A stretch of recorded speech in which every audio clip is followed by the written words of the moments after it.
ये cultural war है, पहले भी था, आज भी है, आगे भी रहेगा। तो अल्टीमेटली इस कल्चरल वॉर का रास्ता क्या है? आप अपने घर में एक सिक्योरिटी गार्ड रखते हो, तो बाय द वे अगर कुत्ते, बिल्ली, आवारा जानवर आए या कोई हमला करे आपके घर पे, तो सबसे पहले किसकी ड्यूटी है उसको रोकने की? किसकी ड्यूटी है? Security guard. या सिक्योरिटी गार्ड बोले ऐसा है जी हम तो बैठे हैं, तुम ही निपट लो, ये उसकी ड्यूटी है क्या? तो सिक्योरिटी गार्ड की ये भी दिक्कत है, ये भी ड्यूटी है कि ये भी देखता रहे क्या क्या हमले होने वाले हैं, क्या क्या आने वाले हैं। कुत्ता आने वाला है कि सांड आने वाला है? कुत्ता आने वाला है, उसके लिए अलग डंडा होना चाहिए, सांड के लिए अलग डंडा होना चाहिए, और शेर आए तो उसके लिए, मतलब कैसे कैसे खतरे, ये सिक्योरिटी की ड्यूटी है। आपने सैलरी दे दिया, आप सिक्योरिटी गार्ड को सैलरी क्यों देते हो? सुरक्षा के लिए देते हो कि भाई मैं सुरक्षित रहूं, मैं आराम से सोऊं, सिक्योरिटी वाला गार्ड देखे। तो यही काम करने के लिए तो हम सरकारें चुनते हैं। किस लिए चुनते हैं? भाषण सुनने के लिए? जोर से बोलिए जरा। अरे संस्कृति की रक्षा हो, देश की रक्षा हो, समाज की रक्षा हो, मेरे परिवार की रक्षा हो। आज ही नहीं रक्षा हो, बल्कि उसकी ड्यूटी है आने 10 साल के बाद क्या खतरा आएगा, 15 साल के बाद क्या खतरा आएगा, 20 साल के बाद क्या खतरा आएगा, उसको देखे, उसके हिसाब से जरूरत पड़े तो नियम बनाए, जरूरत पड़े तो कानून बनाए, जरूरत पड़े तो पुलिस फोर्स क्रिएट करे, जो जो करना है करे। आपने पैसा दे दिया, आपकी ड्यूटी खत्म। क्या ऐसा हो रहा है? जोर से बोलिए, पीछे नहीं आवाज आ रही है। धर्मांतरण हो रहा है कि नहीं?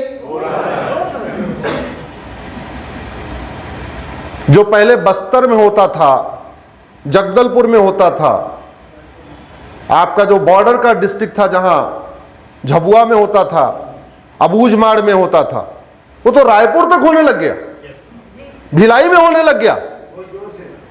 अरे धर्मांतरण की आग आपके घर के सामने आ गई। अब क्या आपके बच्चे को कन्वर्ट कर दिया जाएगा तब आपकी आंख खुलेगी? आपकी बेटी को कन्वर्ट कर दिया जाएगा तब आपकी आंख खुलेगी? आपको लगता है अभी तो ठीक है, रायपुर आया और बगल वाले मोहल्ला वाला लड़की गई है, कोई बात नहीं, हमारी थोड़ी गई है।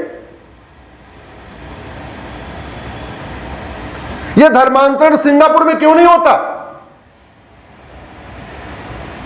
यह धर्मांतरण कोरिया में क्यों नहीं होता? जापान में क्यों नहीं होता? भारत में क्यों होता है? यह अमेरिका, सिंगापुर, कोरिया, जापान वाले भारतीय संतों को धर्मांतरण कराने के लिए वीजा क्यों नहीं देते? हम तो 2019 में विवेकानंद जी की जयंती मनाई जा रही थी अमेरिका में, बड़ा कार्यक्रम था, भव्य कार्यक्रम था, संघ परिवार के ही लोगों ने मिलकर किया था। वहां पे मुझे इनवाइट किया था, मैं अपनी बीती बता रहा हूं, मुझे इनवाइट किया था। पता नहीं सबका वीजा बन गया, मेरा वीजा कैंसिल कर दिया, मेरा वीजा कैंसिल कर दिया। बाद मैंने पूछा क्यों, बोले नहीं वहां पूरा फुल हो चुका है, मेरा वीजा नहीं दिया। अरे मैंने कहा भाई मैं वक्ता नहीं हूं, मैं बस बुलाया है, जा रहा हूं। बोले नो नो नो नो, हमें कुछ नहीं करना था, हमें वहां कन्वर्जन नहीं कराना था, कुछ नहीं करना था। शायद एक आध सत्र था, मुझे वहां बोलना होगा। उन्होंने पूरी फीडबैक लिया कि अश्विनी उपाध्याय का वीजा क्यों आ रहा है, कैसे आ रहा है, कैसे आ रहा है, उनको कुछ इनपुट आया होगा। बोला नहीं आप जा नहीं सकते। और हमारे यहां दिल्ली में पादरी उतरता है और अबूझमाड़ पहुंच जाता है, अमेरिका से चलता है, यूरोप से चलता है, दिल्ली उतरता है, दिल्ली से रायपुर उतरता है, रायपुर से आपके भिंड, मुरैना और रायपुर, भिलाई, दुर्ग और फैल जाता है, और हमें कुछ कर ही नहीं पाते। क्यों? किसकी कमी है? हमारे वीजा सिस्टम की कमी है। वीजा सिस्टम कौन ठीक करेगा? कौन ठीक करेगा वीजा सिस्टम? सरकार नहीं ठीक कर रही, तो आपकी क्या ड्यूटी है? उनको बोलना, नहीं मान रहे उनको फोन करना, नहीं मिल रहे एसएमएस करना, नहीं मिल रहे व्हाट्सएप करना, नहीं मिल रहे ईमेल करना, कुछ नहीं हो रहा है तो फेसबुक पे लिखना। हमें अपना कर्तव्य निभाना पड़ेगा ना। और मैं क्यों कह रहा हूं, 1947 में करीब 20 लाख लोग मारे गए थे। कोई नेता मारा गया था क्या? नाम बताइए जरा। 1990 में इतना बड़ा नरसंहार हुआ, कोई कश्मीर में नेता मारा गया? 2022 में दिल्ली वहां चुनाव के बाद बंगाल में इतना नरसंहार हुआ है, पलायन हुआ है, लोग भागे हैं अपना परिवार छोड़ के, कोई नेता मारा गया? उनको आईबी की सूचना पहले आ जाएगी कि यहां खतरा है, वो पहले चले जाएंगे। कड़वी सच्चाई सुन रहे हैं ना, यही बात है कि नहीं है? तो हम कम से कम अपने नागरिक होने का तो धर्म निभाएं। आखिर हिंदुओं को दुबई जाके, अमेरिका जाके धर्म के प्रचार की इजाजत क्यों नहीं मिलती और भारत में क्यों मिल रही है? अगर समस्या भारत में है लेकिन दुबई में नहीं है, सिंगापुर में नहीं है, कोरिया में नहीं है, तो दो ही बात है, या तो उनका डॉक्टर अच्छा है या तो उनकी दवाई अच्छी है। अगर यहां धर्मांतरण हो रहा है और किसी की भी सरकार है, हो रहा है, XYZ में पार्टियों का नाम नहीं लेना चाह रहा हूं, वर्तमान सरकार में हो रहा है कि नहीं? इसके पहले हो रहा था कि नहीं? जरा ईमानदारी से बोलिए। तो फिर दोनों में अंतर क्या रहा? फिर दोनों में अंतर क्या रहा? धर्मांतरण इसलिए नहीं रुक रहा है कि डॉक्टर तो बदल रहे हैं, दवा नहीं बदल रही है। बीमारी इसलिए ठीक नहीं हो रही है क्योंकि डॉक्टर बदल रहे हैं, दवा नहीं बदल रही, दवा पुरानी वाली चल रही है। और इस दवा को बदलना किसका काम है? डॉक्टर का। आपकी अगर बीमारी ठीक नहीं होती आपके परिवार में, मान लो आपके बच्चे की तबीयत खराब है, आप डॉक्टर के पास जाते हो, एक दवा दे दिया, 4-5 दिन बुखार नहीं उतरा, दोबारा जाते हो, फिर उसने वही दवा दे दिया, फिर नहीं उतरा, तीसरी बार जाके इतना तो बोलते हो ना कि डॉक्टर साहब बीमारी ठीक हो नहीं रही, दवाई आप वही को वही देते जा रहे हो। आप बोलते हो कि नहीं बोलते? जरा बोलो जरा। तो ये बात हम अपने सांसदों से, विधायकों से, जनप्रतिनिधियों से क्यों नहीं बोलते कि समस्या तो ज्यों की त्यों है? सर, अगर मेडिकल बुक ही गलत लिखी गई है तो डॉक्टर दवाई तो गलत दे गए। हाँ, तो अगर वो किताब ही गलत लिखी है, यानी वो दवा ही गड़बड़ है, तो उस दवा को बदलने की ड्यूटी किसकी है?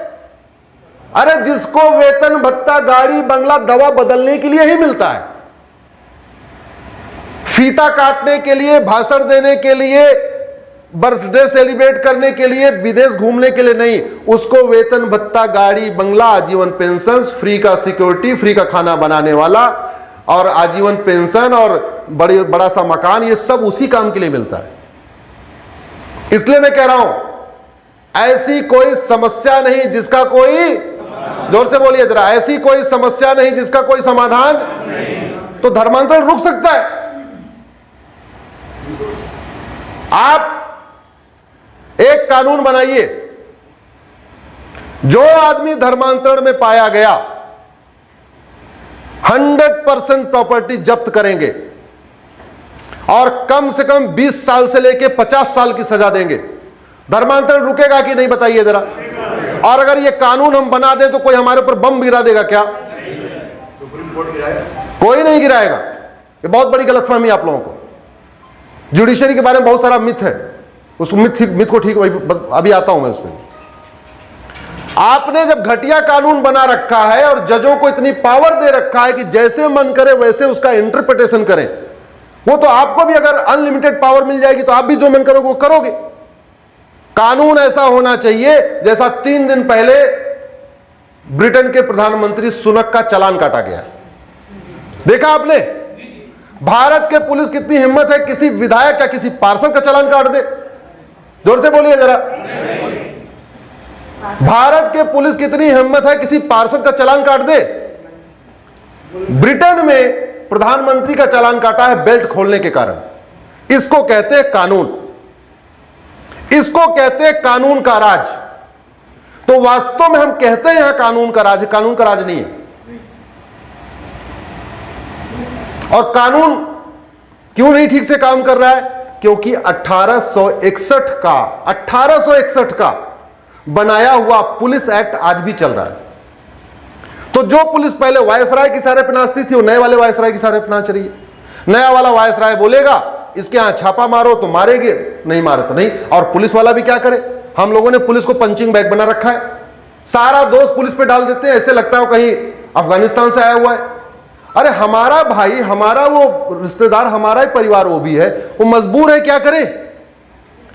कानून इतना घटिया है, मंत्री जी को इतनी पावर मिली हुई है कि अगर ना कर दे, रात को 12 बजे सस्पेंड कर देंगे और पूरे उसके पूरे खानदान का, परिवार का प्रेशर कुकर गैस बाहर फेंकवा देंगे। तो क्या करे वो तो टूल हो गया। मैं कुछ ईमानदार इंस्पेक्टर्स को जानता हूं, हमसे बेचारे आके मिलते हैं, अपनी व्यथा रोते हैं, बोले साहब हमारे एरिया में धर्मांतरण हो रहा है।